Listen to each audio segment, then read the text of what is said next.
Loan है, किसी भी तरह का लोन है, तो कोर्ट के क्या आदेश आए कि एनपीए में ना जाने पाए। हेलो साथियों, मैं अमरदीप कादियान। नमस्ते, प्रणाम, सलाम वालेकुम, सत श्री अकाल, जय मजी की, राम राम जी, जय माता की, जय हिंद, जय भारत, जय ससुराल वालों की। साथियों, आपका स्वागत है डिसेंट फैमिली में। साथियों, आज हम बात करेंगे लोन एनपीए किसी का भी नहीं होगा, चाहे आपका पर्सनल लोन है, बिजनेस लोन है, अनसिक्योर लोन है, सिक्योर लोन है, गोल्ड लोन है, किसी भी तरह का लोन है, तो कोर्ट के क्या आदेश आए कि एनपीए में ना जाने पाए। साथियों, अगर आप हमारे साथ टेलीफोनिकली जुड़ना चाहते हैं तो आपकी स्क्रीन पे नंबर आया हुआ है, जो कि हमारी पेड सर्विस है। कमेंट बॉक्स में नंबर आया हुआ है 9306347314। ये हमारी पेड सर्विस है 9306347314। इस नंबर पे आप कॉल करेंगे, इसको कोई रिसीव नहीं करेगा। इसको सेव करके कॉल करेंगे, कोई रिसीव नहीं करेगा। इसको सेव करके व्हाट्सएप मैसेज करेंगे तो तुरंत प्रभाव से आपको रिप्लाई आएगा। इसको सेव करके व्हाट्सएप कॉल भी करेंगे तो भी कोई रिप्लाई नहीं आएगा।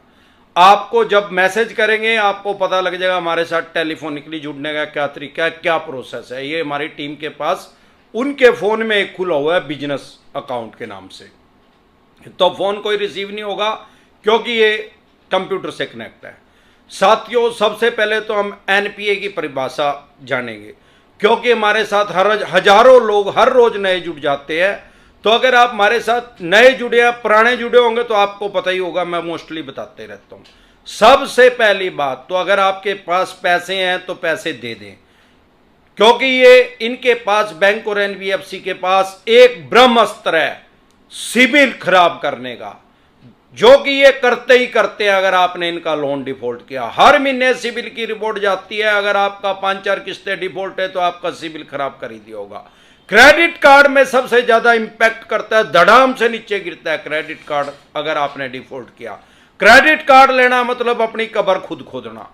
अब आते हैं हम एनपीए पे। एनपीए है क्या चीज? एनपीए की फुल फॉर्म क्या है? Non performing asset. ऐसा पैसा जो बैंक या एनबीएफसी कंपनी को अब फायदा नहीं दे रहा, उसकी नजर में, बैंक और एनबीएफसी कंपनी की नजर में अब उसको फायदा नहीं दे रहा, नॉन परफॉर्मिंग एसेट।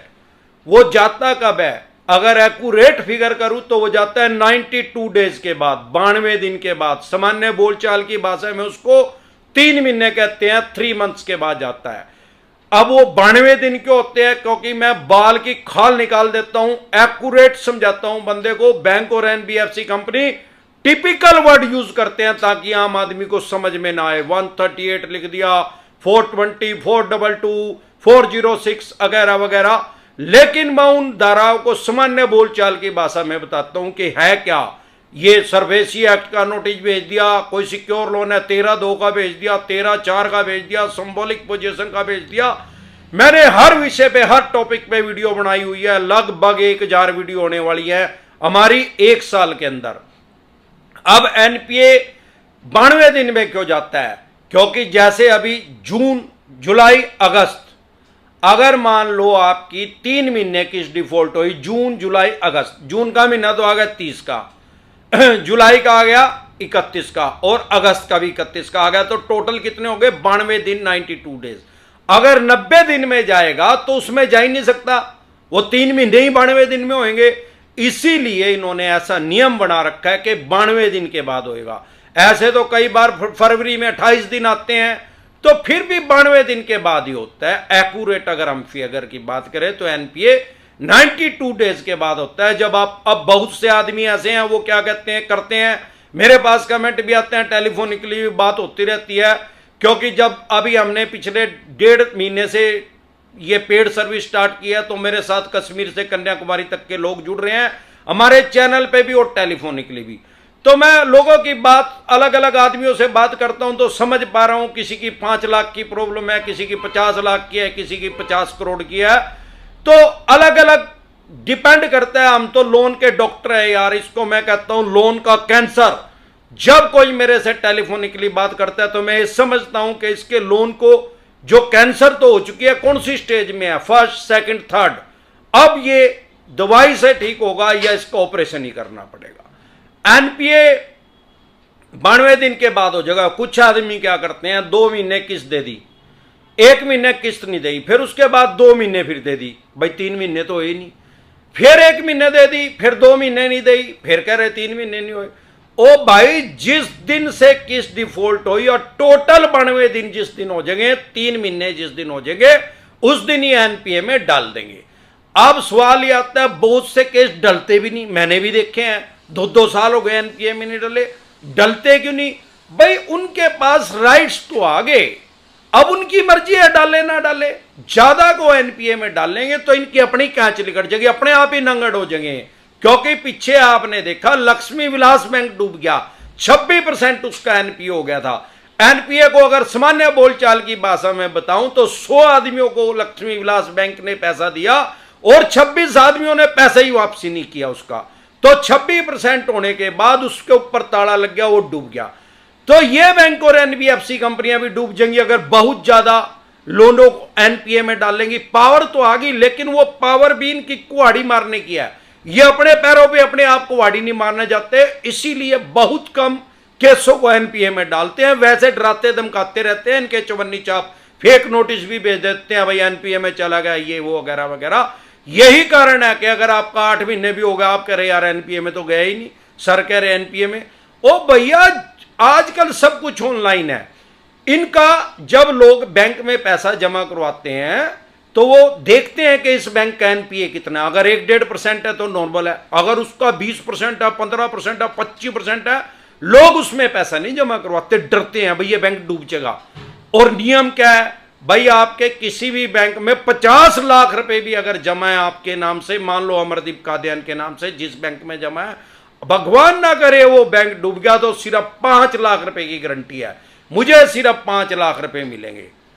अब इसीलिए लोग क्या सोचते हैं, भाई फ्यूचर में क्या पता मेरे को ज्यादा पैसे रखने पड़ जाए और ये बैंक अगर डूब गया तो मेरा पैसा डूब जाएगा, इसलिए ज्यादा को एनपीए में नहीं करते, ही कारण है उसको राइट ऑफ में करते हैं। अब लोगों के बिजनेस व्यापार काम धंधे लोगों के ठप हो चुके हैं। 12.5 करोड़ आदमियों की पिछले लॉकडाउन में जॉब जा चुकी थी एक सर्वे के अनुसार प्राइवेट वालों की, अब कितने की गई अभी कोई सर्वे नहीं हुआ। करोड़ों आदमियों के बिजनेस व्यापार काम धंधे ठप हो चुके हैं, करोड़ों आदमी एनपीए की श्रेणी में जाने वाले हैं या जा चुके हैं, जाने वाले हैं, किस्तें डिफॉल्ट हो चुकी हैं। यही कारण है कि एनपीए में नहीं जा रहा। एनपीए के बाद बैंक क्या करता है, भाई आपका सिक्योर लोन होगा, एनपीए से पहले आपके ऊपर सरफेसी एक्ट नहीं लगा सकता, 13(2) का नोटिस आपके घर नहीं भेज सकता, 13(2) के बाद 13(4) का नहीं भेज सकता, जब तक एनपीए में आपके केस को नहीं डालेगा तो 13(2) का। लेकिन मेरे को यह भी देखने में आया कुछ चवन्नी छाप फेक नोटिस 13(2) का बना के भी भेज देते हैं। और इसके अलावा जो मैंने शुरू में आपको बात करी, भाई कोर्ट का क्या डिसीजन आया, माननीय सुप्रीम कोर्ट से एनपीए पे रोक लगी हुई थी 1 सितंबर 2020 से, 1 सितंबर 2020 से रोक लगी हुई थी और 23 मार्च 2021 को वो रोक हट गया है। लगभग 7 महीने के बाद एनपीए से रोक हट चुकी है माननीय सुप्रीम कोर्ट के आदेश आने के बाद। अब वो रोक लगी कैसे है भाई, ये चवन्नी छाप का काम करता था जो एक टकला ये बना हुआ है यूट्यूबर, जो कि पहले कागज पीछे अखबार लगा के न्यूज़पेपर लगा के लोगों को गुमराह करता था, लोगों को सलाह देता था, जिसको अपनी बेरी की दुकान का नहीं पता किधर है, क्या सलाह देगा, नीम हकीम खतरा है जान, ये बेअकला लोगों को बता और समझा रहा है कि एनपीए पे रोक लगी है। ऐसी गफलत की स्थिति में ना रहे, एनपीए पे कोई रोक नहीं लगी है, माननीय सुप्रीम कोर्ट से रोक हट चुकी है। दोबारा फिर एक जनहित याचिका डली थी लेकिन वो भी रिजेक्ट हो चुकी है। तो ऐसे बेअकलों के हक में ये बकाये में ना आए, क्योंकि नीम हकीम खतरा है जान, ये तो पहले ही नंगा हो चुका है, अब एक पर्दा सा ले आया वो पीछे लगा के दे रहा है, अखबार हटा लिया जब से मैंने बोलना शुरू करा न्यूज़पेपर। तो ये ऐसे ऐसे समाज में भ्रांति फैला रहे हैं। अब मेरे पास कमेंट आते हैं लोगों के, सर वो ऐसे कह रहा है ऐसे कह रहा है। भाई नीम हकीम खतरा है जान, ऐसे डॉक्टर पे दवाई लेगा तो जान तो फिर जाने का खतरा ही है भाई, इसको अपने आप ही नहीं पता। लेकिन अब ये नंगड़ हो चुका है, मेरे को लग रहा है कुछ टाइम में इसका ये चैनल पैनल सब बंद हो जाएगा, कोई नहीं है टक्कर में, क्यों पड़े हो चक्कर में। अमरदीप का ध्यान आ चुका है, यूट्यूब पे जल आ चुका है, डरे घबराए नहीं, अपने अधिकार जाने। किसी भी तरह की कोई दिक्कत परेशानी आ रही है, अगर आपके पास पैसे भी नहीं है तो मैं डेली लाइव आता हूं रात को 9:30 बजे। आप अपनी समस्या का समाधान करवा सकते हैं। 2-4 लाख रुपए किया तो कोई दिक्कत ही नहीं है। ज्यादा की नहीं की करोड़ों रुपए किया तो उनकी समस्या ये बड़ी है तो वो हमारे साथ टेलीफोनिकली भी जुड़ सकते हैं। 20-25 लाख रुपए का भी किसी का है तो ज्यादा बड़ी समस्या है तो वो कुछ आदमी तो लिख ही नहीं पाते उसको जब मैं लाइव आता हूं, या वो अपनी जो उनकी प्रॉब्लम है उसको पब्लिकली बोलना नहीं चाहते, पब्लिकली नहीं कहना चाहते, तो उनके लिए हमने पेड सर्विस स्टार्ट किया है जो कि आपकी स्क्रीन पे नंबर आया हुआ है 9306347314। ये हमारी पेड सर्विस है। एक बार सब मिलकर